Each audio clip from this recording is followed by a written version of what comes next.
우리 지난주에 함께 나눴던 시편이 74편이었죠. 네, 74편의 시편은 하나님께 행동을 요구하고 어떤 결론이 나지 않은 상황에서 마무리됩니다. 그래서 하나님께 하나님 행동해 주세요. 하나님 일하셔야 됩니다. 우리를 지금 부시려고 하는 원수들이 옵니다. 근데 그 원수들이 내부인이 아니라 외부인이었죠.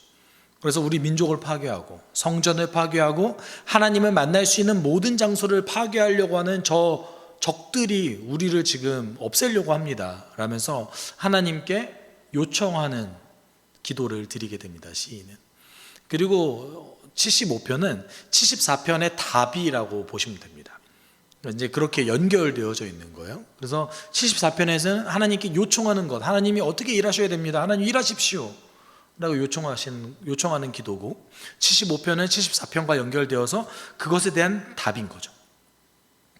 그래서 어떻게 보면 74편의 후속편이라고 보시면 되고요.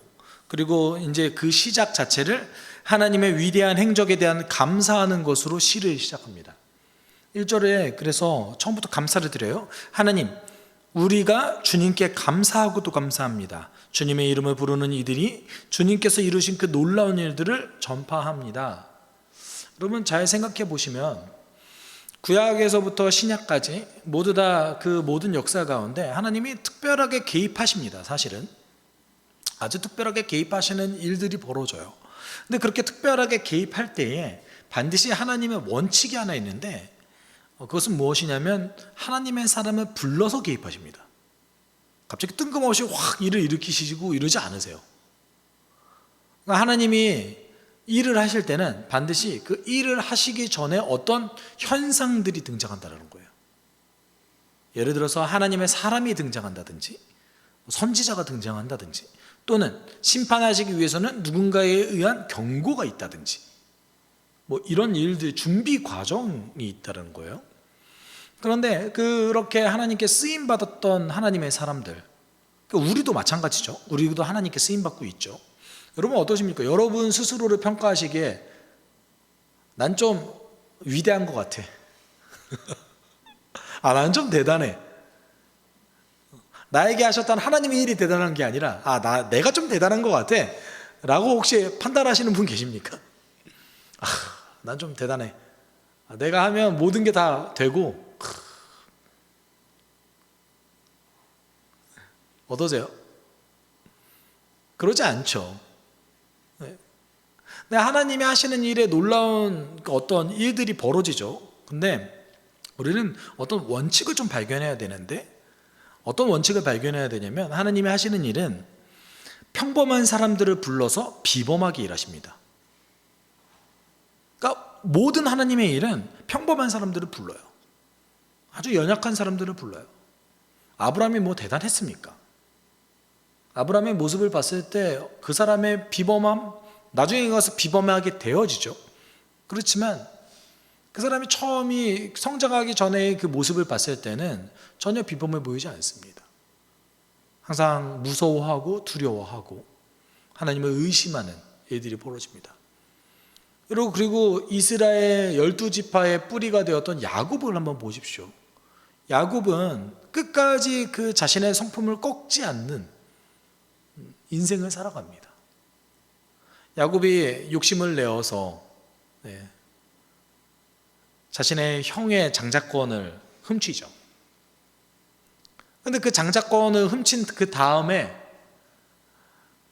도망가서 메소포타미아 지역에 있는 그 자신의 외삼촌인 라반의 집에 가서 그곳에서 거의 종처럼 살아요. 근데 그곳에서도 보면은 자신의 욕심을 꺾지 않는 야곱의 모습들이 등장합니다.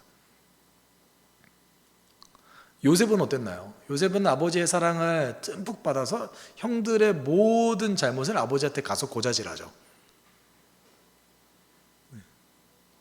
형들이 요셉이 얼마나 싫었을까요? 지금 생각해보면 형들이 진짜 싫어할 만하다. 네. 심지어 본인이 옷도 달라요.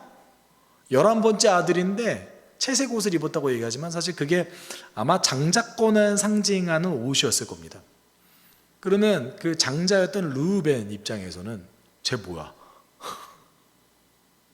또는 다른 굉장히 서열이 높은 형들 입장에서 봤을 때는 아니 쟤는 일도 안 하고 집안에 기여한 것도 없어. 근데 딱 하나, 가장 사랑하는 여인의 아들이었다라는 이유만으로 그렇게 되는 것이죠. 베냐민은 더 했을 거예요. 아마 베냐민도 엄청난 사랑을 받았을 겁니다. 다만 요셉이 사랑을 더 받았을 뿐입니다. 요셉이 나중에 꺾여가지 않습니까? 근데 요셉을 통해서 일하시는 하나님의 그 비범함이 보이는 거죠. 요셉을 부르시는. 요셉이 대단한 게 아니거든요. 다윗은 어땠습니까? 다윗만큼 집에서 천대받던 사람이 어디 있어요?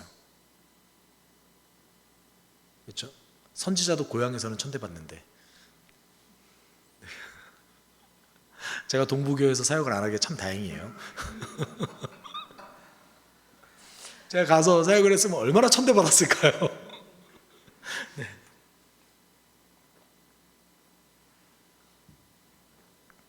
근데 하나님께서 일하시는 그 방식들이 여러분 굉장히 평범한 사람을 불러서 아주 비범한 방법으로 일하십니다. 근데 오늘 본문 속에서 등장하는 어떤 일들은 이런 어떤 하나님의 사람을 불러서 하시는 그 일의 모습은 사실 등장하진 않아요. 등장하진 않지만 하나님께서는 그렇게 일하신다는 거예요. 여러분 우리가 심판에 대해서 생각할 때도 마찬가지입니다. 하나님께서는 심판주를 보내세요. 본인 직접 강림하시지 않으시고 누가 오시죠? 예수께서 오시잖아요. 하나님이시기도 하지만 그 성부 하나님의 뜻을 받들어서 또 하나님께서 오시는 거거든요. 그러니까 어찌되었건 물론 그분은 평범하지 않으시죠. 마지막에 종교를 지으실 분이니까. 그렇지만 우리의 인생 역사 가운데 벌어진 일들은 언제나 평범한 사람을 불러서 비범하게 일하는 하나님의 역사를 발견하게 됩니다. 그런데 가끔 가다가 하나님께서 그런 사람을 부르지 않으시고 갑자기 심판을 하신다든지 또는 그냥 본인 스스로가 일하시는 경향성을 보일 때가 좀 있으세요? 정말 아주 깊숙이 역사에 순간적으로 개입하실 때가 있는데 대표적으로는 히스기야의 예를 들을 수 있을 것 같습니다. 히스기야 같은 경우는 그 아수르의 병사 18만 5천 명을 어떻게 합니까? 하나님께서 직접 없애버리시잖아요. 히스기야가 뭘 엄청 대단한 걸 한 게 아니거든요. 그렇게 이제 개입하실 때가 어쩌다 한번 있으세요. 하지만 대체적으로는 그렇게 일한다는 것이죠. 그러면 오늘 본문 속에서 시인이 하나님의 일하시는 것, 놀라운 일, 아주 비범하게 일하시는 하나님에 대해서 감사하고 있습니다. 그렇다면 오늘 본문에서 대두되고 있는 하나님은 어떤 일을 하실까요? 우리가 지난주에 하나님께 일하길 요청하는 그 기도를 우리가 좀 생각해 볼 필요성이 있어요. 그러니까 외부에서 우리 민족을 파괴하려고 하고 하나님과 관련된 모든 것을 파괴하려는 그 외부의 원수들을 향해서 하나님이 일하시기 원하는 거거든요. 그렇다면 당연히 심판주로서의 하나님이 등장할 수밖에 없습니다. 그래서 2절 3절에 하나님은 심판하십니다. 하나님께서 말씀하시기를 내가 정하여 놓은 그때가 되면 나는 공정하게 판결을 하겠다. 땅이 진동하고 거기에 사는 사람들이 흔들리고 비틀거릴 때에 땅의 기둥을 견고하게 붙드는 자는 바로 나다 셀라. 제가 지난번에도 한번 말씀드렸지만 하나님께서 하시는 그 정의의 실천, 적용, 그것은 우리가 약자의 편을 드신다고 했어요. 근데 그거는 왜 그러냐면 이 땅이 깨어졌잖아요. 기울어진 운동장을 다시 맞추는 작업을 하시는 거죠. 하나님께서 그 깨어짐까지 고려하시는 거예요. 하나님께서는 하나님이 보시기에 그게 공평하다 이거예요. 근데 우리도 역시 그 원리를 좀 받아들일 필요성이 있죠. 어떤 원칙이 있다고 해서 그 원칙이 그대로 적용되는 것이 아니라 최대한 연약하고 힘든 자 위주로 적용하는 것이죠. 세상과는 다르게. 하나님께서 이렇게 얘기하십니다. 내가 정해준 그때 나는 공정하게 판결하겠다. 근데 3절에 보면 정해준 때가 언제냐 하면은 땅이 진동하고 거기에 사는 사람들이 흔들리고 비틀거릴 때에 라고 얘기하고 있습니다. 이 말은 뭐냐면 세상이 혼란스러울 때에, 또는 세상의 사람들이 어떤 비틀거릴 때에, 아주 극심한 혼란에 있을 때에 하나님께서 개입하시겠다는 것이죠.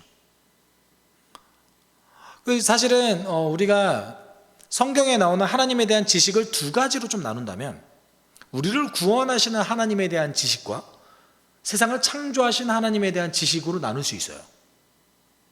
혹시 저희가 이제 개척 처음 초기에 그 성도님들과 수요일날 기독교 강요로 함께 읽었거든요. 안에 있는 내용이 지금 기억이 안 나시는 게 당연합니다. 저도 다시 보지 않으면 기억이 잘 안 나요. 근데 대략적인, 전 여러 번 보니까 기억이 나는 거죠.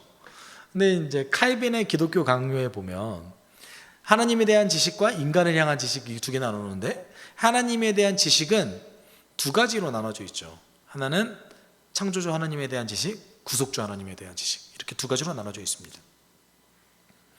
그러면 여러분이 생각하시기에 심판은 어디에 속할 것 같아요? 창조주 하나님에 대한 지식에 속합니다. 왜냐하면 구속주 하나님은 우리에게 적용되는 것이거죠. 우리에게 심판의 잣대를 들이밀지 않으셨잖아요. 현재 예수께서 심판을 대신 받으셨잖아요. 그러면 그 심판의 원리가 원래는 보편적으로 모든 피조물에게 사실 영향을 미칩니다. 근데 거기에 우리가 예수의 공로를 힘입어서 제외된 것뿐이에요.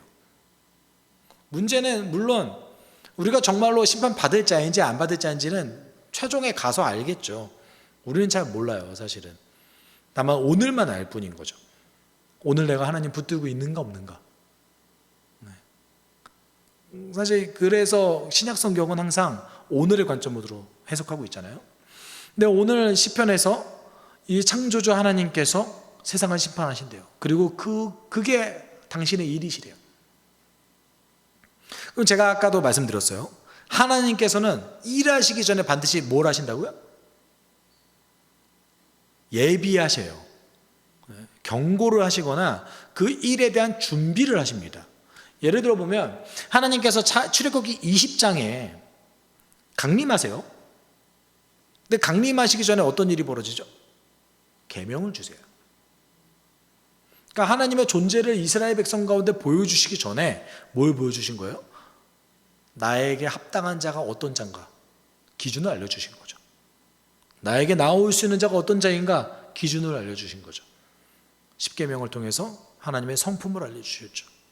여러분, 이렇듯이 하나님께서는 심판하시기 전에도 반드시 뭘 해주시겠어요? 그러면 경고하시죠. 경고하세요. 근데 그 경고의 역할을 현재 이 땅에서는 누가 하는 겁니까? 그러면 선지자가 다시 와요? 가끔 유튜브 보면 자기가 선지자라고 하는 사람들 좀 있던데 아니면 또 선지자적 뭐라고 얘기하는 사람이 있던데, 선지자가 다시 올까요? 아니겠죠? 네, 혹시 그런 분 계시면 절대 멀리 해주시기 바라요.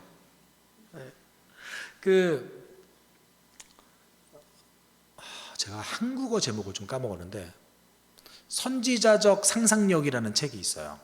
Prophetic Imagination이라는 책이 있는데 그것이 교회에 적용돼야 된다라는 얘기를 해요.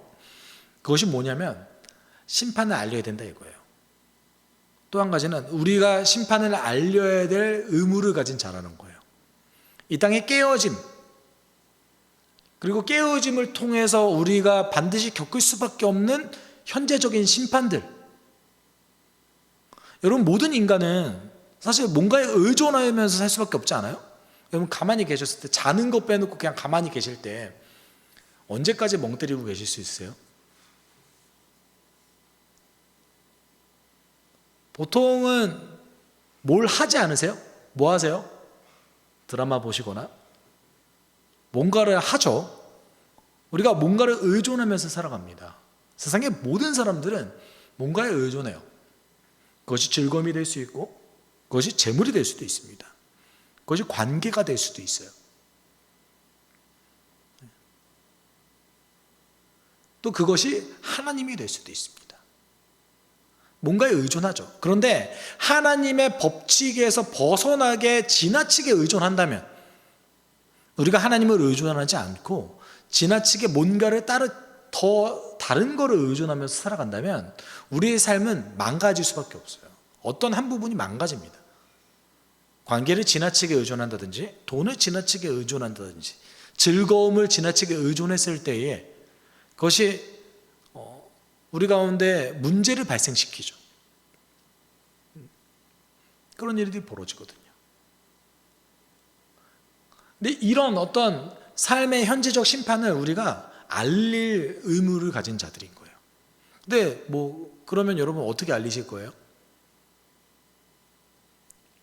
여러분 주변에 예수 안 믿는 분에게 야, 너 그렇게 살면 안 돼. 야, 너 그러면 하나님의 현재적 심판이 있어. 네가 주는 생각 그거 사단이 주는 거야. 이렇게 하실래요?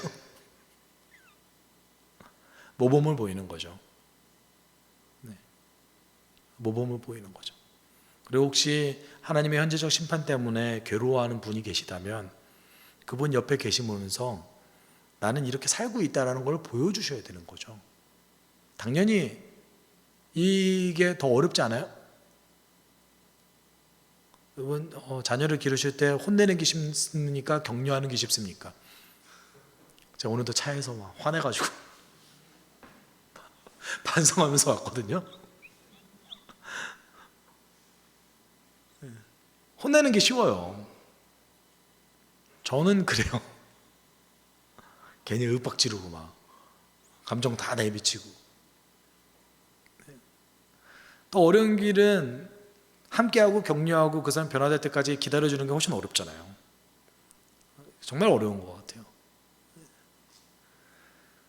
이런 어떤 교회는 그런 의미에서 하나님의 예비적인 어떤 그 경고의 메시지를 던질 수 있는 공간이어야 됩니다. 베드로 사도가 그 원리를 얘기했죠. 오늘 본문 속에서도 하나님께서 미리 경고하시는 모습을 보여주고 있어요. 그래서 4절 5절에 이렇게 얘기하고 있죠. 오만한 자들에게는 오만하지 말아라 하였으며 악한 자들에게는 오만한 뿔을 들지 말아라. 오만한 뿔을 높이 들지 말아라. 목을 곧게 세우고 거만하게 말을 하지 말아라 하였다. 이렇게 하나님 말씀하셨습니다. 시인이 이렇게 얘기한 거죠. 하나님께서 이렇게 미리 경고하셨다. 심판하시기 전에 어떻게 얘기하셨대요? 오만한 자에게 오만하지 말아라. 네 머리를 들지 말아라. 이 말이 오만하지 말아라는 말이 여러분 어떤 뜻일까요? 성경에서 얘기하는 교만하다. 교만하다. 여러분 어떤 뜻인 것 같습니까?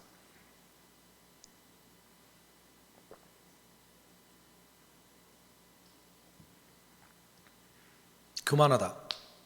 오늘 본문에 의하면 교만하다는 것은, 오만하다는 것은 내가 가지고 있는 것이 나로 인한 게 아니라는 거예요. 나의 성취가, 내가 가지고 있는 것들이, 또는 내가 가지고 있는 힘이, 나의 모든 소유들이 나로부터 비롯된 것이 아니라 하나님으로부터 비롯됐다라는 것을 인정하라는 거예요. 이걸 인정하지 않는 자는 다 오만하고 교만하다는 거예요. 그래서 6절 7절에 이렇게 얘기하고 있죠. 높이 세우는 그 일은 동쪽에서는 서쪽에서 말미암지 않고 남쪽에서 말미암지 않는다. 오직 재판장이신 하나님만이 이 사람을 낮추기도 하시고 저 사람을 높이기도 하신다. 여러분 그러면 그리스도인은 이거 인정할 수 있잖아요. 그렇죠? 그리스도인은 이거 인정할 수 있어요. 그러면 안 믿는 사람도 이거 해당될까요?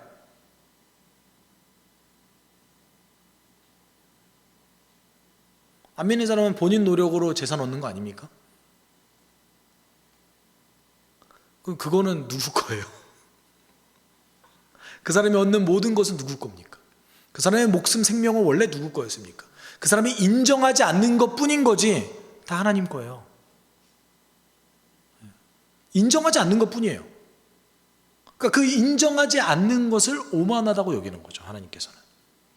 그러면 우리 그 이스라엘과 당시 문제가 되었던, 아마도 시편 74편에서 얘기하는 제국은 아수르 또는 바벨론이었을 겁니다. 이 정도까지 영향력을 미치는 것. 그럼 아수르 또는 바벨론이 힘을 가지게 되고 그리고 굉장히 큰 제국으로 성장할 수 있는 것은 그들의 역량이 좋아서 그랬을까요? 아니요, 땅이 좋았어요. 지정학적으로 너무 좋은 땅이에요. 당연히 그 지역을, 그 패권을 장악한 장악한 나라는 그 지역의 제국이 될 수밖에 없는 좋은 입지적 환경을 가지고 있을 수밖에 없습니다.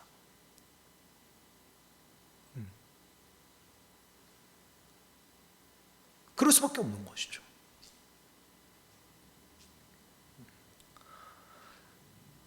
우리가 이렇게 오만한 자를, 그 다음에 겸손한 자를 분리할 수 있는 것이죠. 그의 모든 것이 누구로부터 비롯된다는 것을 인정하는 자가 겸손한 거예요. 우리는 그렇지만 여러분, 우리의 인생에 항상 굴곡이 있잖아요. 이 굴곡이 있는데 항상 겸손하고 항상 오만하고 이럴까요, 과연? 그리스도인의 삶으로 우리 삶 가운데 적용했을 때 우리가 겸손한 시기가 있을 수 있죠. 그렇죠? 어느 순간에 그것을 벗어버리고 오만한 모습으로 살아갈 수도 있지 않겠습니까? 그럼 그때가 언제겠어요? 자기가 이뤄낸 성과가 자기 것이라고 생각하면 이제 오만해지는 거예요.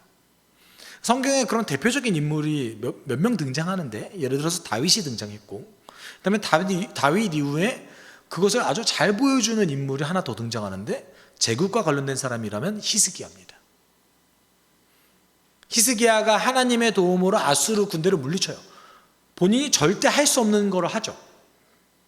그 다음에 무찔렀는데 그러면은 그냥 평화를 누리면 되잖아요. 근데 히스기야가 병에 걸려요. 열심히 기도하고 요청해가지고 하나님께 수명을 15년이 늘립니다. 그랬더니 누가 거기서 사신을 보내서 축하를 해주죠? 바벨론 사신이 히스기야를 찾아와서 온갖 보화를 가져와서 히스기야를 축하해줘요. 근데 이때 히스기야가 했던 실수가 뭐죠? 그 바벨론 사신에게 왕궁에 있는 모든 걸 다 보여줘요. 왜 보여줬을까요? 자랑한 거죠.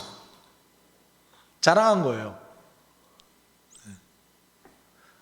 자기가 한 거라고 생각한 거죠. 아수르를 물리친 게 자기가 한 거라고 생각한 거예요. 우리가 이렇게 대단하다. 차라리 그때 하나님 자랑했으면 하나님께 혼나지 않았을 거예요. 근데 바벨론 사신에게 모든 걸 다 보여주면서 교만한 모습을 보여주죠. 왜 그렇게 교만했겠습니까? 그 성과가 하나님으로부터 비롯된 게 아니라 내가 했다라고 생각하는 거죠. 나니까 하나님이 도와주셨지. 혹시 이런 고백 안 들어보셨습니까? 내가 그렇게 기도했더니 하나님 들어주셨지 뭐. 저 이런 거 많이 들어봤어요. 뉘앙스만 이르지 않을 뿐이에요. 제가 들었던 수많은 간증들이 다 이런 거였어요. 우리는 정말 그렇게 간증하는 게 맞습니까?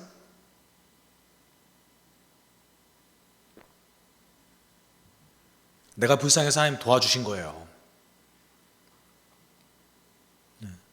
우리 삶에 나오는 결과론적으로서 얻어지는 선물들은 그냥 하나님이 해주신 거예요. 아주 진실하게 살아가는데 하나님 선물 안 주실 수도 있어요. 그 사람이 결과론적으로 그 사람 고난 중에 살다가 하나님 나라에 갈 수도 있어요. 우리 신앙의 선배들이 다 그렇게 살아가지 않았습니까? 근데 간증은 다 결과론적으로 나와요.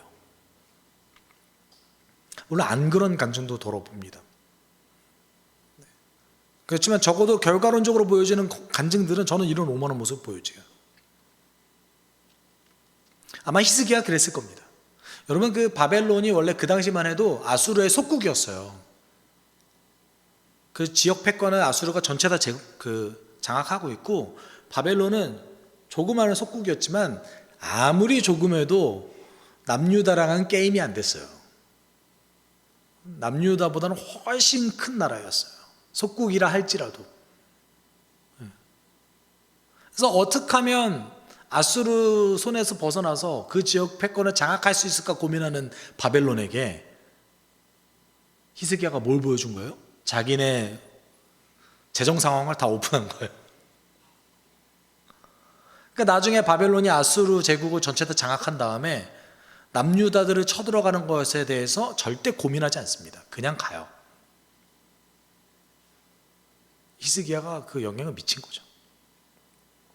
근데 히스기야도 여기서 뭐라고 했냐면 제가 살아있을 때라도 평안해서 다행입니다 이래요. 그래서 아니 어떻게 이렇게 얘기하지? 라고 생각을 하지만 뭐 그렇게 기록되어져 있어요. 네. 어떤 회개했다 이런 내용이 없습니다. 여러분 사람이 오만해질 수 있는 거예요. 우리도 그럴 수 있는 겁니다. 나에게 주어졌던 하나님의 선물이 마치 내 기도 응답일 수도 있지만 그것은 그냥 하나님의 선물일 뿐이에요. 우리는 그냥 감사함으로 받으면 되는 것이 나의 어떤 신앙의 성취물이 아니라는 겁니다. 다 하나님이 거저 주신 거예요. 하나님은 그래서 심판주의 하나님의 모습을 가장 적나라하게 잘 보여준 것이 8절인데 좀 같이 읽어볼까요? 주님은 거품이 있는 잔을 들고 계신다. 이 잔 가득히 진노의 향료가 섞여 있다. 하나님이 이 잔에서 따라 주시면 이 땅의 악인을 모두 받아 마시고 그 찢기까지도 핥아야 한다. 하나님이 잔을 들고 계신데요. 근데 우리가 이런 표현을 좀 들어보셨을 거예요. 하나님의 어떤 그 기준이 있다라는 것을 구약 성경을 보면 좀 알 수 있게 됩니다. 심판에 있어서도 하나님만 가지고 계신 기준이 있어요. 그래서 이 잔은 어떻게 보면 이 진노의 수치, 하나님의 기준이 다 찼을 때 이것이 흘러 넘치면 하나님 심판하시는 거죠. 하나님 이게 보시고 계시는 거예요. 한번 보자 너네들. 어디까지 가는지 한번 보자. 근데 저는 이게 그리스도인의 삶에도 있다고 생각합니다. 개인적으로는. 그리고 그 진노가 우리에겐 사랑이라고 생각해요. 다시 돌이킬 수 있고 다시 방향성을 돌릴 수 있는. 그러면 이 진노의 그 법칙이 하나님의 기준에 따라서 우리에게 어떤 진노하시고 징계하시고 이런 것들이 우리에게는 사실은 그것을 잘 받아들이기만 한다면 뭐가 되겠어요? 복음의 소식이 될 수 있는 거죠. 사랑이 될 수 있는 거죠. 만약에 히스기야에게 이사야가 찾아와서 당신 그거 하나님이 싫어해요. 당신 때문에 나라가 크게 혼란이 일어날 거예요. 라고 말하지 않았다면 히스기야의 남은 여생이 훨씬 더 안 좋아지지 않았겠습니까? 이사야가 어떻게 보면 히스기야의 말년을 살려준 거죠.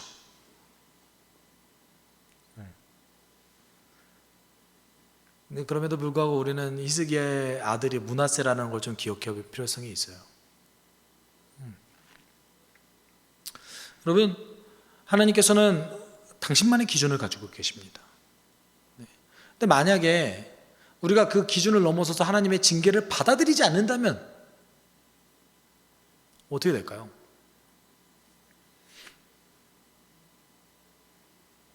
뭐 두세 번 기회를 더 주실 수 있으시겠죠? 근데 성경은 한 가지를 더 얘기해 주는데 성령이 소멸될 수 있다라고 얘기하십니다.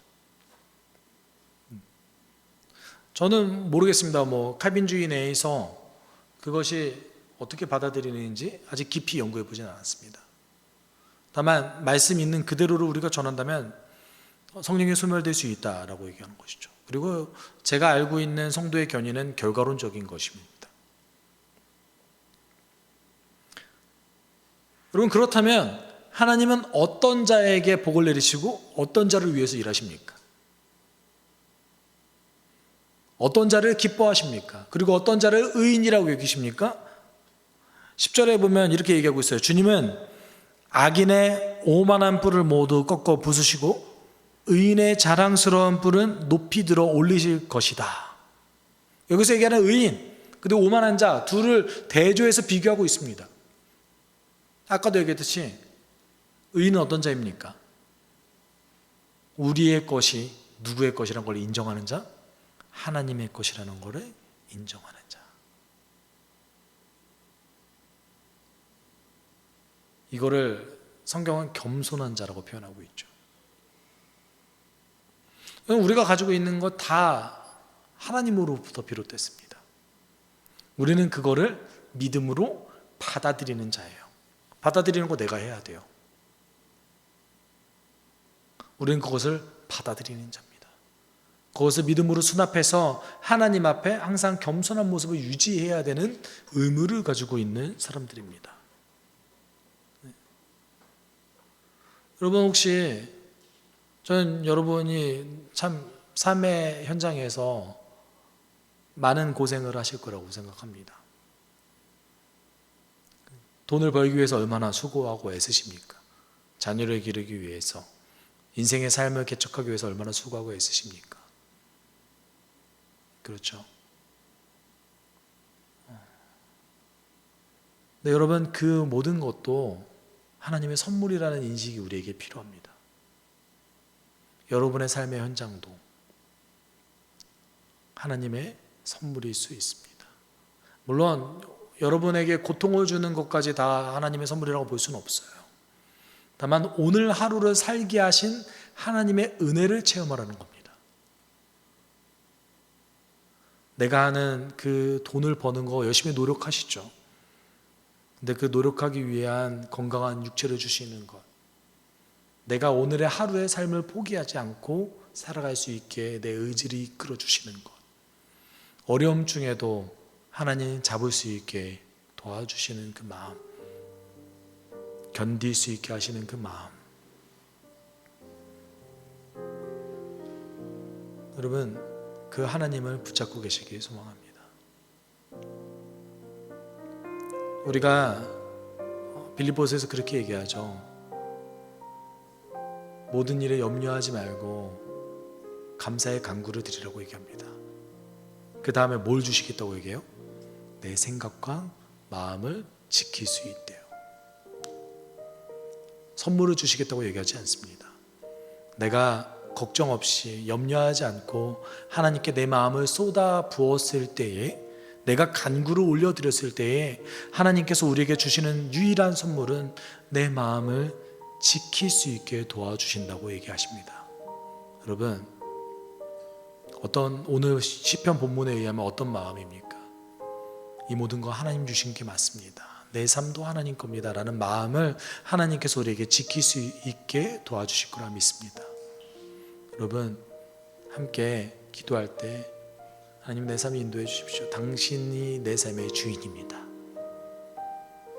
당신이 내 삶의 모든 것입니다. 나는 당신으로 인해서, 당신을 의지해서 살아갑니다. 우리 함께 고백했으면 좋겠습니다. 함께 기도합시다.